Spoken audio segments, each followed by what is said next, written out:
I want to explain how we set rent credits on the properties that we purchase subject to the existing mortgage, and we're going to put a tenant in that we call a tenant buyer.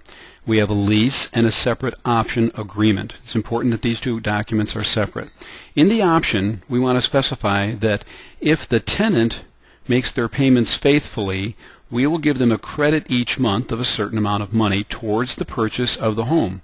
Now this is non-refundable, so if the tenant doesn't purchase the home, these are credits that disappear when the option disappears.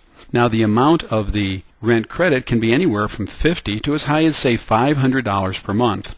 Recognize that each month that you make a payment, or your tenant pays you on the mortgage on the house, that mortgage balance goes down between $75 and, say, $150 a month. So even if you gave that full amount to the tenant in the form of a credit, you're still not losing anything on the value of the property.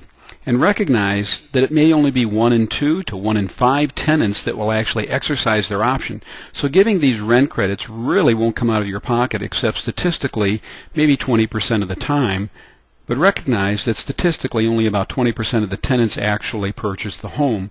So providing these rent credits is a convenient way for you to assure that the tenant makes their payments faithfully, because we only give the credits for tenants that pay on time. Now we might give as much as $500 a month in an area where the prevailing rents are less than what the mortgage is on the house. So if you have to make a $1,500 a month mortgage payment, you can afford to tell the tenant, yes, I could lease you the home for $1,500, but I'll apply a full $500 of that towards the purchase of the home.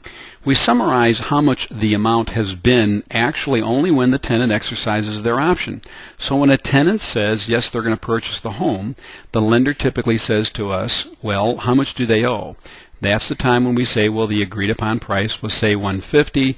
The tenant put $5,000 down, and they made 30 payments, whereby they receive $200 each month credit towards the purchase.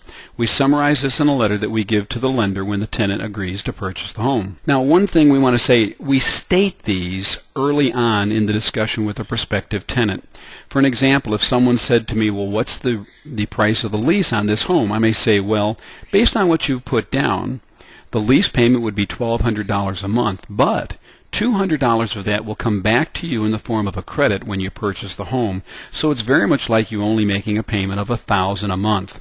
That makes it easier for us to get a higher monthly payment from the tenant by offsetting it with the rent credit. I'm Bob Meister with www.getthedeed, and this is one of our video tips.